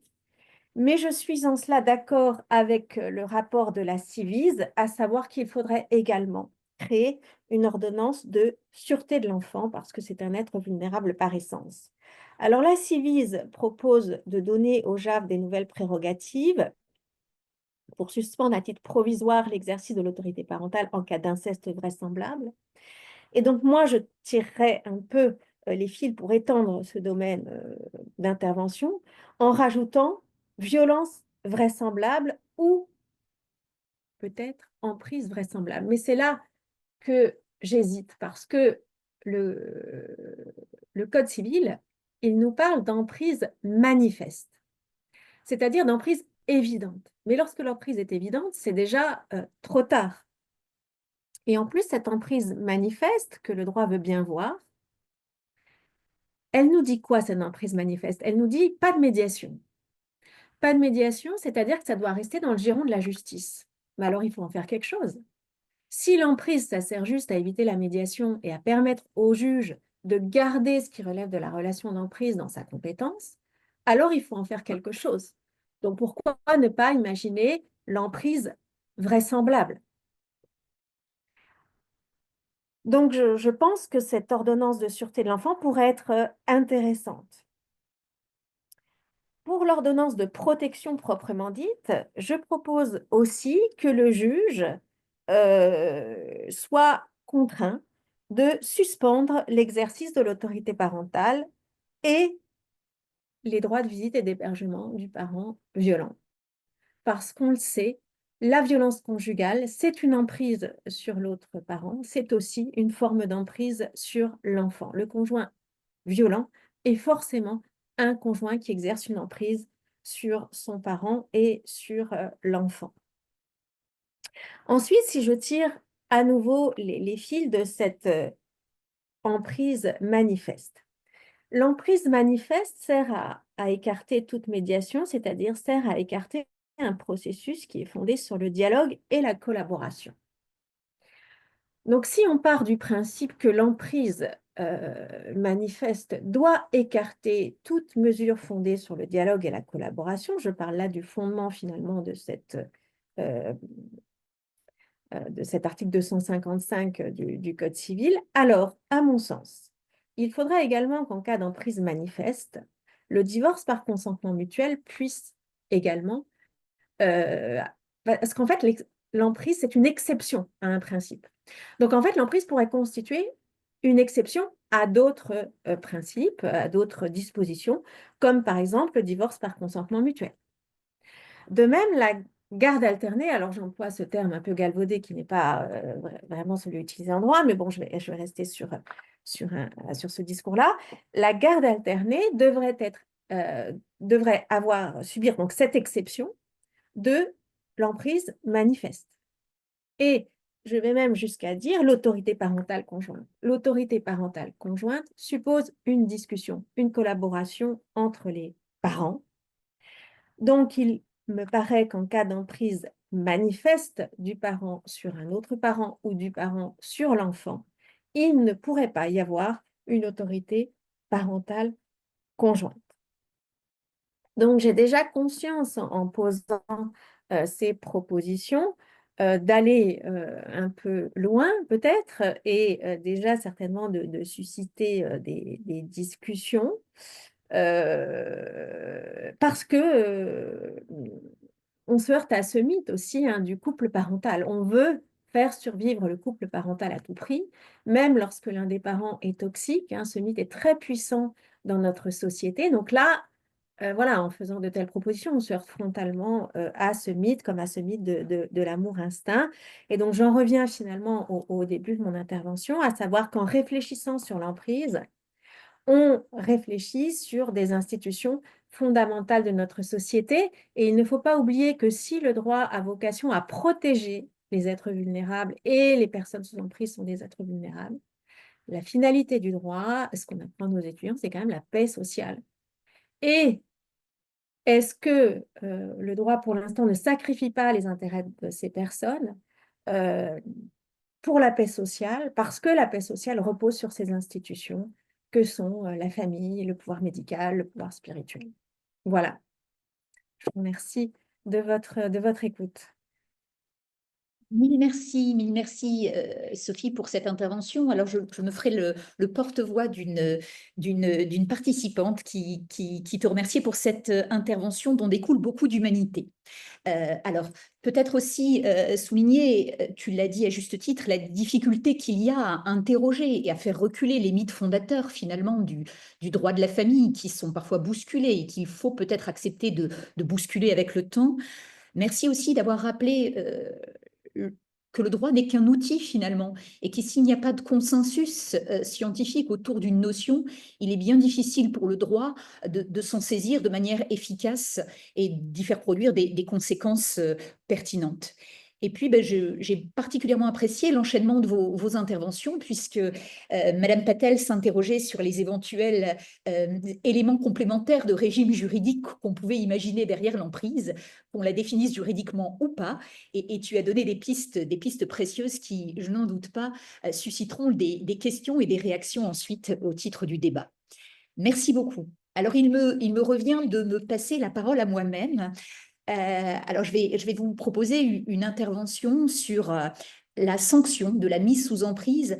Peut-être vous dire 2-3 éléments en ce qui me concerne, juste pour parler du territoire qui m'accueille. Ça fait 20 ans que je suis en poste maintenant à La Réunion, un territoire très riche, très dynamique, riche humainement, riche culturellement, riche aussi de défis en matière de violence conjugale, en matière de violence intrafamiliale, en matière de dérives sectaires. Je ne vous dresse pas une carte noire, je vous dresse juste la réalité. Il y a des vrais défis de société qu'on essaye de relever tous ensemble. Et donc, ça fait 20 ans que je suis à La Réunion et que j'ai beaucoup de plaisir à essayer d'œuvrer sur des thématiques autour de questions d'emprise et de violence conjugale et de violence intrafamiliale et de dérives sectaires à l'occasion. Voilà. Donc, mon intervention, je vais vous partager mon PowerPoint si vous le voulez bien. C'est celui-là, je pense. Est-ce que vous le voyez bien? Oui, non? Non? Très bien. C'est bien, super. Merci beaucoup. Alors, ouais, voilà. Donc, peut-être vous indiquer que je vais vous proposer donc une intervention sur sanctionner la mise sous emprise. Après l'accompagnement, la sanction. Alors, pour préparer ce propos, je me suis demandé, d'abord peut-être un petit peu, j'ai pris conscience de ce que nous avions développé ensemble, c'est-à-dire que l'emprise était présente dans de nombreuses situations de la vie, près de dérives sectaires, sur le volet conjugal, familial, sur le volet professionnel. Et je pense que quand on envisage de réfléchir à la sanction de la mise sous emprise, on doit bien garder à l'esprit les différentes formes d'emprise qu'on a évoquées ensemble, selon le profil des auteurs, selon l'intention des auteurs, avec une conscience plus ou moins marquée. Je me suis demandé ensuite comment sanctionner la mise sous emprise. Alors la sanction de la mise sous emprise, elle est évidemment possible sur un volet civil, avec un engagement de la responsabilité civile extra-contractuelle, l'indemnisation du préjudice, avec l'annulation des actes qui ont été consentis sans qu'un consentement n'ait été donné de manière libre et éclairée, avec évidemment au niveau de la sphère conjugale, dans des situations d'emprise, des possibilités d'annulation de mariage, de divorce, et l'absence, on le disait à l'instant, l'absence de possibilité de médiation. Et puis au niveau de la sphère familiale, des conséquences sur l'autorité parentale que le professeur Paricard évoquait à l'instant. Je ne vais pas y revenir, mais évidemment que dès le volet civil, des sanctions sont possibles d'une mise sous emprise d'autrui. Mon focus, si vous le voulez bien, portera davantage sur la matière pénale, le volet pénal. Alors, suite à ça, je me suis demandé pourquoi sanctionner pénalement la mise sous emprise. Alors, quand on s'interroge sur le pourquoi, évidemment, on va vers les fonctions de la sanction pénale, mais pas uniquement. Je pense que la première raison qui doit conduire à sanctionner pénalement la mise sous emprise, c'est tout d'abord de permettre une rupture du lien qui s'est tissé. Une incarcération, une mesure d'éloignement permettront de rompre un lien néfaste et ça permettra d'offrir une fenêtre pour engager la déprise entre les victimes et l'auteur des faits. C'est également pour moi la sanction pénale de l'emprise une occasion peut-être de tenter de rétablir une égalité entre les personnes. Égalité entre les personnes, membres d'un couple ou bien alors qui ne sont pas juridiquement liés l'un à l'autre dans le cadre des dérives sectaires, mais essayer de rétablir l'égalité en cassant cette relation d'assujettissement. C'est aussi pour moi l'occasion de donner une visibilité, de révéler ce qui était caché, de dénommer les actes, en faisant référence aux interdits pénaux qui structurent notre société, en instituant une des victimes et en attribuant une sanction pénale à l'auteur des faits. C'est aussi l'occasion de travailler avec les victimes le temps de l'éloignement et grâce à l'analyse juridique qui aura été faite des faits. Et puis, c'est sans doute aussi l'occasion de dissuader, de prévenir la constitution de situations identiques d'emprise au sein d'autres foyers ou au sein d'autres groupes sociaux. Alors, la question première, quand on réfléchit à la sanction pénale, c'est de savoir si toute mise sous emprise peut faire l'objet d'une sanction au plan pénal. Alors, c'est évidemment à mettre en lien avec la question de la définition de l'emprise dont Madame Patel nous a parlé tout à l'heure. Il n'y a pas de définition juridique aujourd'hui de l'emprise, on a des grilles, mais c'est avant tout un prisme de lecture. Ça permet effectivement d'inscrire les faits dans un contexte global. On n'a pas de définition précise finalement de l'emprise et on se rend compte que finalement la mise sous emprise renvoie dans les faits à une diversité de situations, de cas de figure. Alors, ça m'inspire un certain nombre de premières pistes de réflexion. La première, c'est que toutes les situations d'ascendance prises sur autrui ne vont pas être pénalement punissables. On l'a déjà dit, et je me permets de le répéter, l'ascendant pris sur autrui n'est pas une infraction pénale. Donc, prendre un ascendant sur autrui, ça n'est pas constitutif de faits pénalement répréhensibles. Par contre, si l'emprise s'achève, que le processus se déploie dans un résultat d'assujettissement, de privation de droits et de libertés, là, le droit pénal peut trouver à intervenir. Et donc, la question première, ça va être celle de la frontière, à partir de laquelle notre droit pénal peut et doit intervenir quand une relation d'emprise se déploie.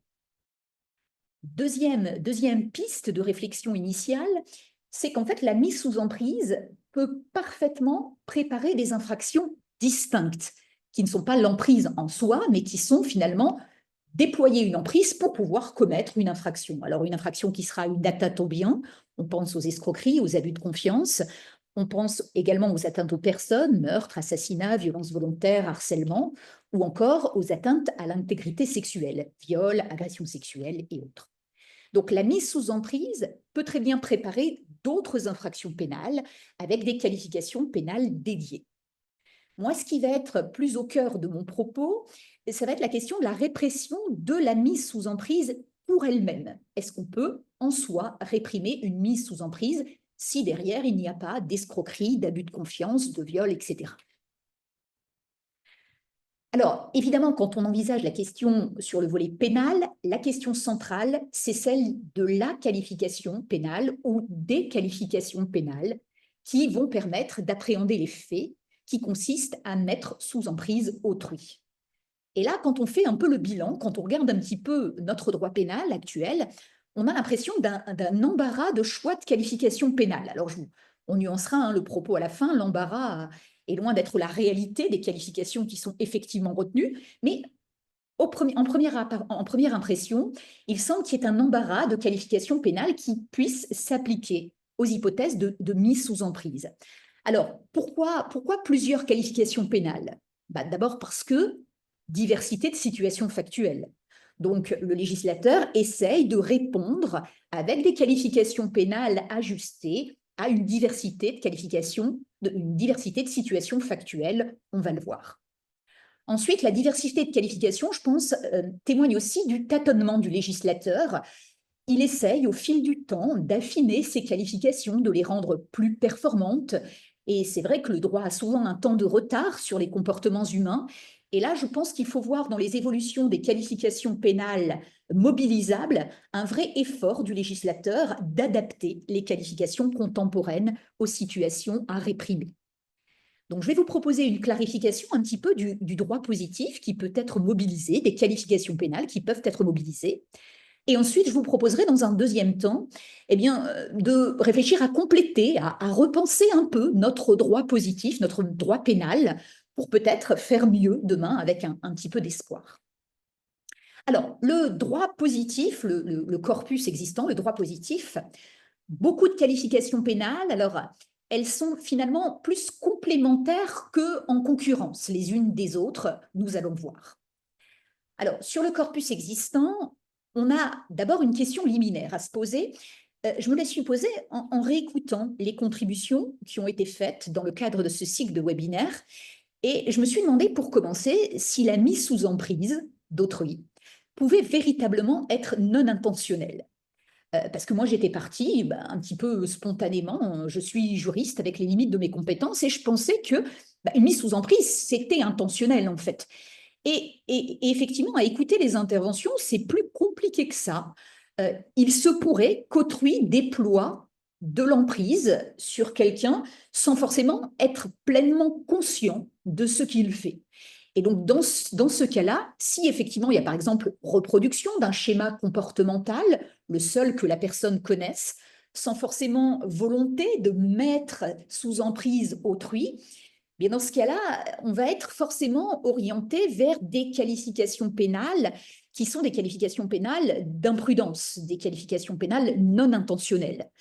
Alors, dans ce cas, eh bien, la logique du droit pénal français, c'est que ce sont les conséquences dommageables qui vont fixer le niveau de répression et on serait sur des qualifications de violence involontaire, violence non intentionnelle ou d'homicide involontaire, d'homicide non intentionnel, si véritablement la mise sous emprise d'autrui n'est pas consciente, n'est pas voulue par celui qui la déploie.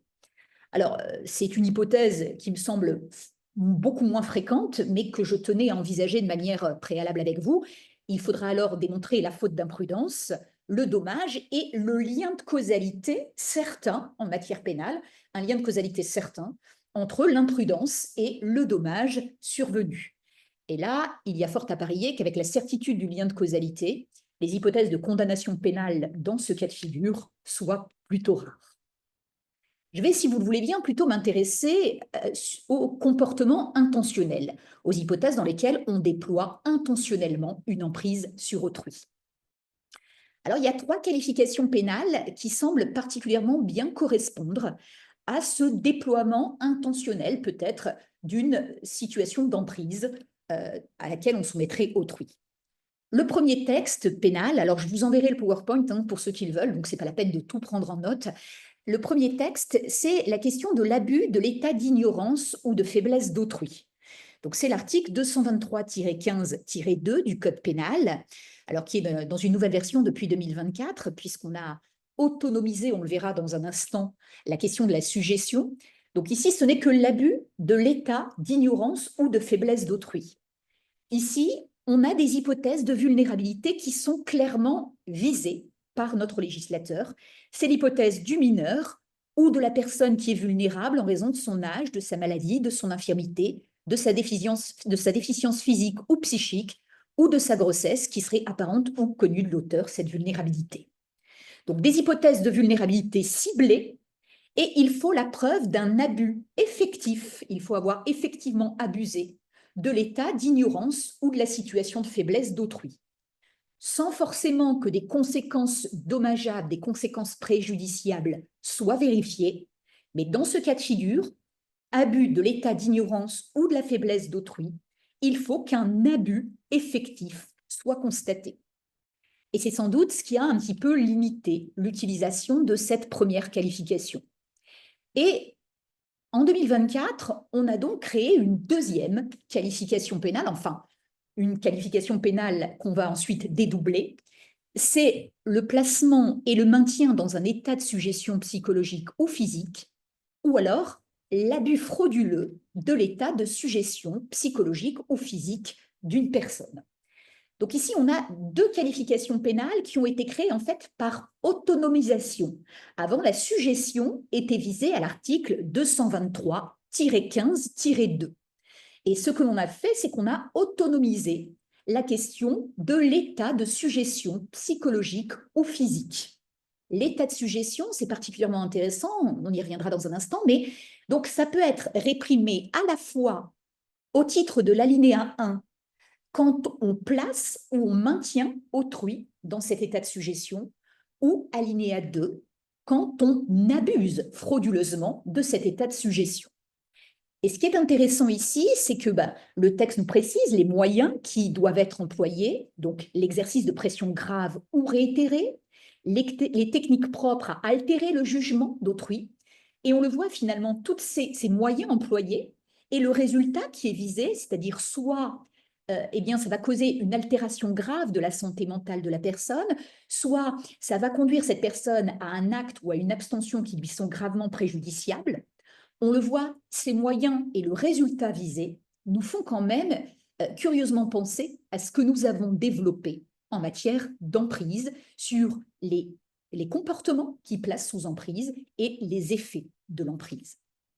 Alors, cette qualification pénale, elle est intéressante parce que, comme je vous l'ai dit, l'idée initiale a été de distinguer la faiblesse de la personne, qui est donc désormais visée à l'article 223-15-2, et l'assujettissement, qui est visé à l'article 223-15, alinéa 3. Et l'idée fondamentale qui a présidé à la loi de 2024, c'est qu'en fait, la vulnérabilité n'est pas endogène ou préexistante, mais elle est provoquée par l'auteur quand on réfléchit sous l'angle de la sujétion. Donc la sujétion n'est pas la vulnérabilité. Et c'est bien pour ça qu'on a voulu dissocier les deux articles et appréhender d'une part l'abus de la faiblesse ou de la vulnérabilité et d'autre part, soit le placement ou le maintien dans un état de sujétion, soit l'abus frauduleux de cet état de sujétion.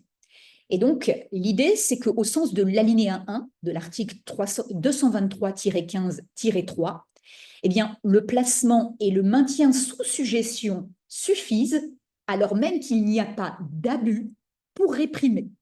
C'est l'avantage qu'il y a à avoir divisé en deux alinéas l'article 223-15-3. Alors, pourquoi je vous parle de cet article? Parce que si cet article 223-15-3 a été adopté dans le cadre de la lutte contre les dérives sectaires, les qualifications pénales qu'il propose autour de la sujétion, elles ne sont pas circonscrites à ce seul cadre. Il n'est jamais visé dans le texte la question des dérives sectaires. Rien n'interdit donc aux avocats, aux magistrats, de se saisir de ces qualifications pénales de l'article 223-15-3 en matière de violence conjugale ou de violence intrafamiliale. D'ailleurs, ce qu'il faut bien noter, c'est que quand on a lancé la réforme du projet de loi de 2001, donc en 2024, quand on a lancé cette réforme, eh bien, on parlait d'emprise morale. Et finalement, on a retenu le terme suggestion. Mais on aurait pu aussi retenir le terme d'endoctrinement, qui est un terme que la Cour de cassation utilise beaucoup en matière de dérive sectaire. Et on n'a pas retenu endoctrinement, on a retenu suggestion. Pour moi, suggestion est un terme suffisamment généreux pour permettre d'appréhender les comportements de placement, de maintien sous emprise ou d'abus de cette emprise dans le cadre conjugal ou intrafamilial. Il me semble également que la suggestion est bien présente dans l'emprise et que, comme je vous le disais, les termes de l'article 223-15-3, notamment le premièrement, eh bien, permettent parfaitement d'appréhender ces situations. En revanche, je pense que la suggestion est moins évidente dans le cadre du contrôle coercitif.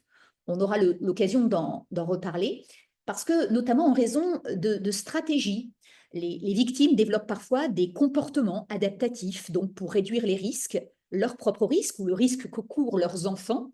Et je pense qu'en matière de contrôle coercitif, quand un contrôle coercitif existe et se déploie, il n'y a pas forcément assujettissement, il n'y a pas forcément suggestion. Et donc, je ne pense pas que l'article 223-15-3 épuise les questionnements autour du contrôle coercitif, même s'il me paraît être une réponse pénale intéressante au placement sous emprise. Alors, d'autres qualifications pénales qui me semblent mobilisables en droit positif, c'est évidemment le harcèlement moral entre partenaires ou ex-partenaires qui peut conduire, on le sait, au suicide forcé. C'est le dernier alinéa du texte. Donc, le suicide forcé qui peut être réprimé par ce biais. Et dans les hypothèses où nous ne sommes pas dans la sphère conjugale, j'imaginais la possibilité de mobiliser la provocation au suicide, notamment dans les hypothèses de dérive sectaire, puisqu'on a un texte général sur la provocation au suicide à l'article 223-13 du Code pénal. Donc voilà déjà un premier temps qui consiste à recenser le droit positif mobilisable, les qualifications pénales qui me semblent intéressantes à songer à mobiliser selon les cas de figure. Alors, compléter, repenser le corpus existant. Alors, il y a cette future qualification de contrôle coercitif. La qualification de contrôle coercitif, la qualification pénale, qui a été votée dans une première version à l'Assemblée nationale le 28 janvier 2025 et qui sera bientôt présentée au Sénat pour la suite des débats. Alors, vous l'avez peut-être suivi, l'enjeu.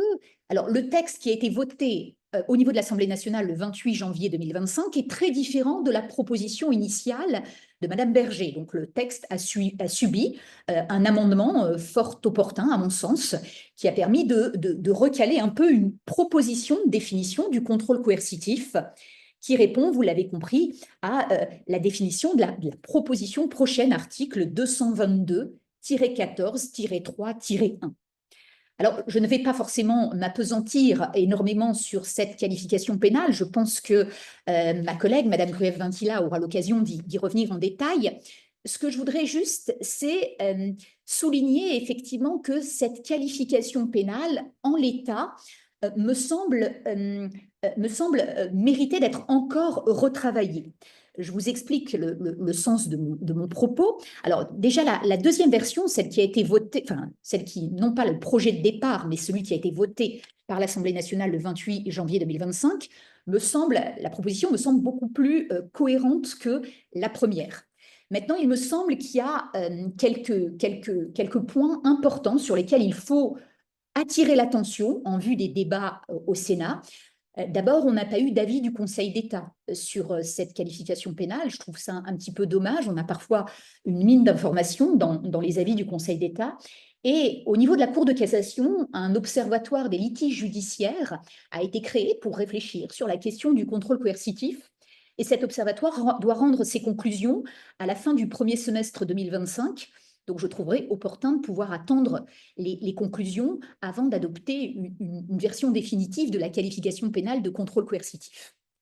Il me semble aussi que le texte relatif au contrôle coercitif qui est voté en l'état n'insiste peut-être pas suffisamment sur la stratégie globale de coercition de l'auteur, sur l'intention de l'auteur, et je ne suis pas non plus convaincue par les adjectifs qui sont employés alternativement, puisque, eh bien, en fait, en droit pénal, on a plutôt l'habitude d'employer le terme de répétition d'actes que la multitude d'actes.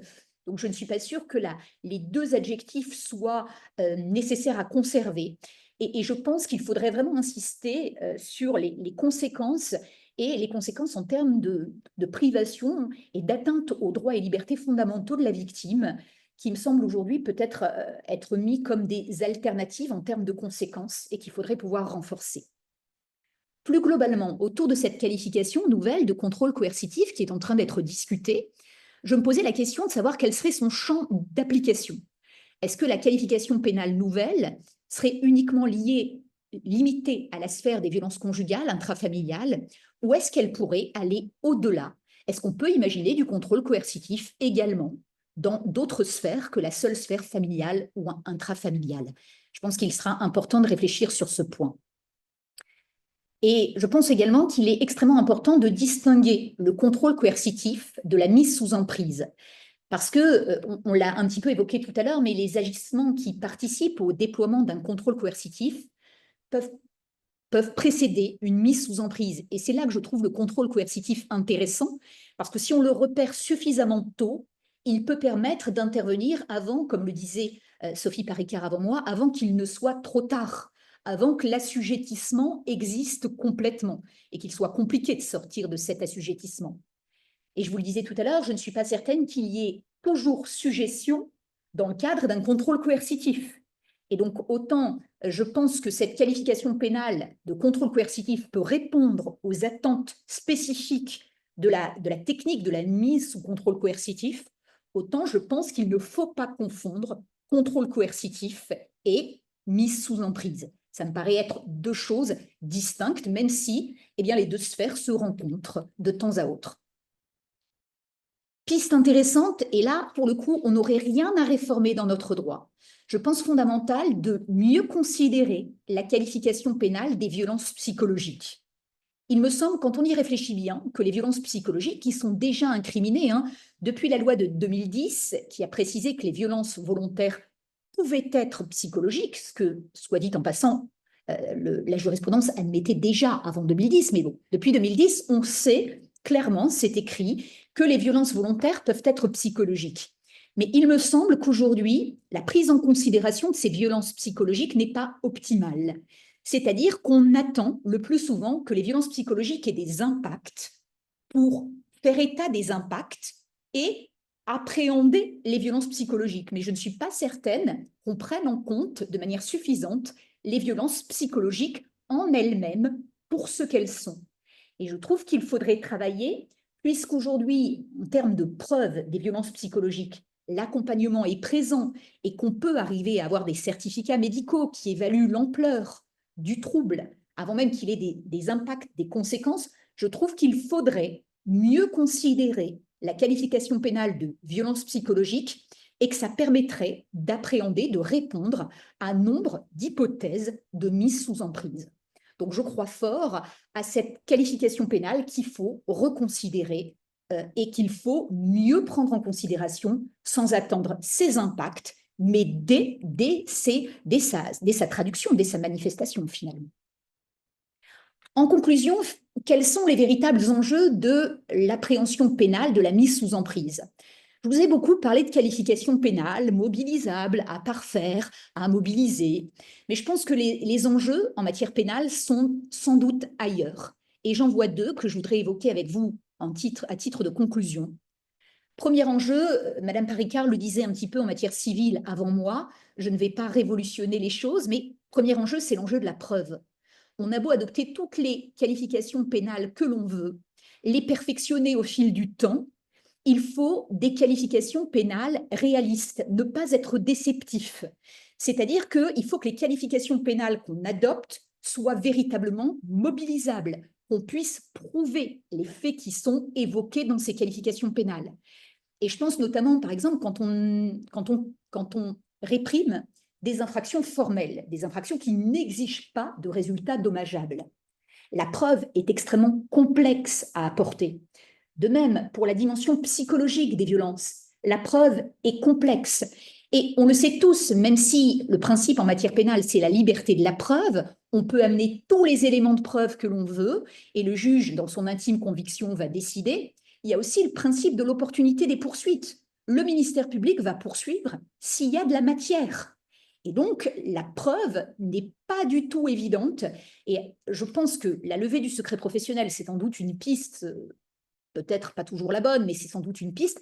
Mais aider les victimes à établir, à prouver les faits dont elles sont victimes, ça me paraît une piste extrêmement importante à travailler. Et toutes les qualifications pénales ne suffiront pas si on n'aide pas en termes de preuves les victimes à passer le cap d'instituts médico-judiciaires, passer le cap d'avoir des témoignages à leur soutien, essayer de les accompagner en termes de preuves.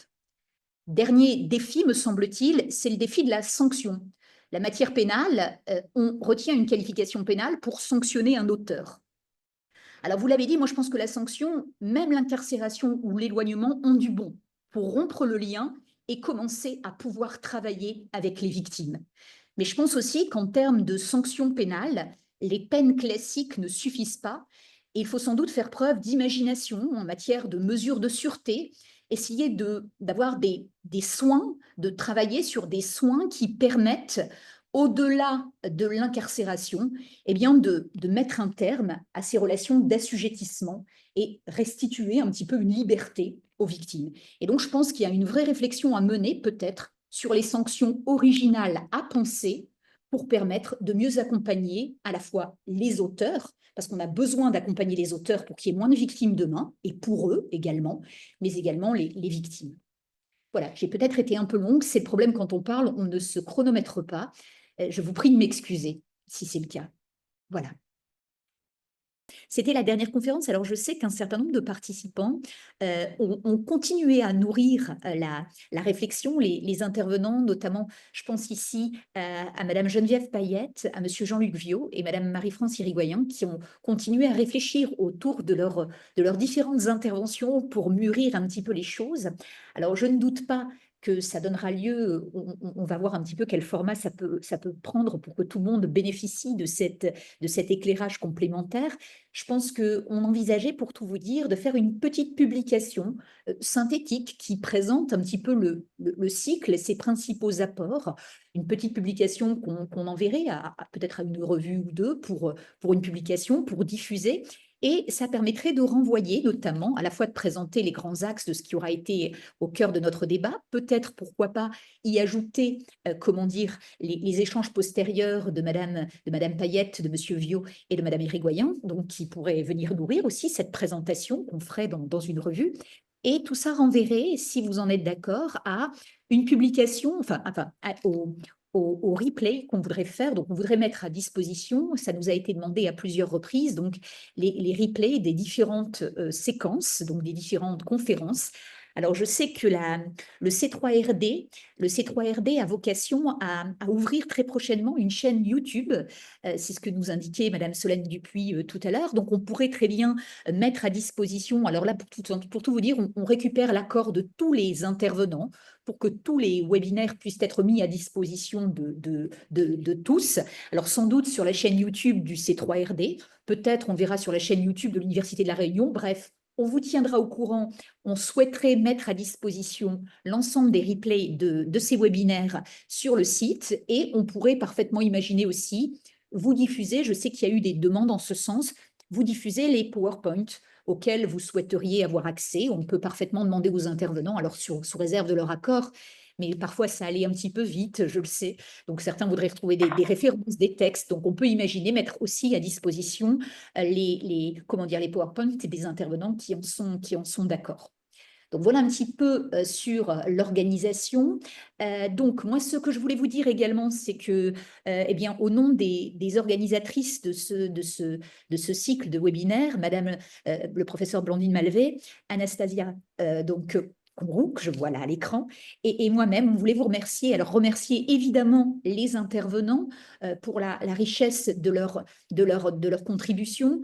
Je pense que le cycle a relevé le défi qu'il s'était fixé, c'est-à-dire d'essayer de faire la part belle à un maillage de regards interdisciplinaires. Je pense que ce n'était pas forcément facile, mais c'était nécessaire compte tenu du sujet.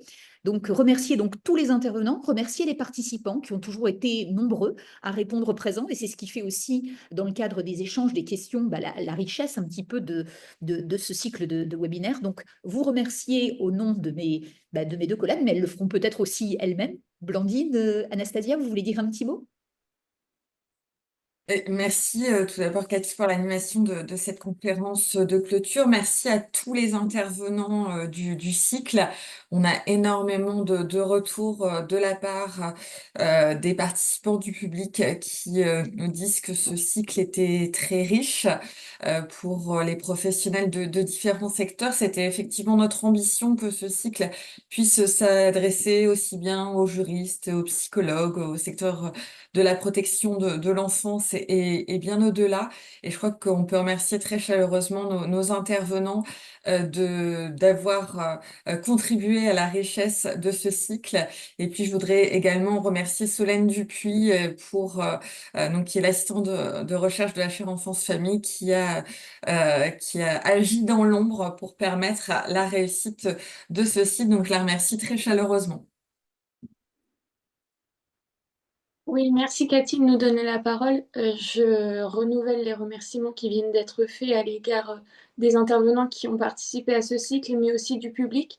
Je me réjouis de voir que l'emprise et les violences intrafamiliales préoccupent autant de professionnels, parce que c'est vrai que quand on regarde le profil des personnes qui ont assisté à l'ensemble des conférences, il y a beaucoup de professionnels qui se sont intéressés à ce sujet, et notamment à la place des enfants. On en a beaucoup parlé aujourd'hui. Et ça me paraît essentiel en la matière. Donc, merci à tous pour votre participation. Alors, n'hésitez pas, avant de clôturer, n'hésitez pas à aller récupérer quelques références qu'on vous glisse. Madame Semon vous a mis référence d'un ouvrage chez l'Harmattan sur la violence conjugale dans les églises évangélistes en France. Vous avez quelques informations aussi qui vous sont faites à droite, à gauche, des remerciements. Merci à vous. C'est toujours, c'est plaisant, donc on prend. Et n'hésitez pas, si vous avez des questions, n'hésitez pas à revenir vers Solène, que je remercie aussi très chaleureusement. Je pense que pour tout ce qui est information sur la date de sortie, de la mise en ligne, des replays, etc., il faut être un petit peu patient le temps qu'on mette en place la chaîne et qu'on puisse vous les mettre à disposition. Mais on espère, comme je vous le disais, une publication en avril qu'on va essayer d'envoyer non seulement à une revue juridique, mais aussi à des revues non juridiques, parce que c'est important aussi de pouvoir essayer de parler de ce cycle de conférences à des non-juristes. C'est important. Et donc, l'enjeu, c'est d'avoir cette annonce peut-être courant avril, un petit article qui présente un peu, qui revient sur le cycle, ses principaux apports, et puis le texte complémentaire de Monsieur Viau, de Madame Irigoyen et de Madame Payette, s'ils le souhaitent, pour poursuivre la réflexion, et puis cette annonce de la mise en ligne des replays qui viendra plutôt courant mai, à ce moment-là. Voilà. Eh bien, s'il n'y a plus de questions, je crois qu'on a épuisé les questions. Voilà, non, ce sont des remerciements, donc parfait. Nous sommes allés au bout des questions et écoutez, on va se quitter. On vous remercie encore vivement et puis à très bientôt peut-être pour une autre thématique tout aussi enthousiasmante. Au revoir. Merci beaucoup, merci à tous.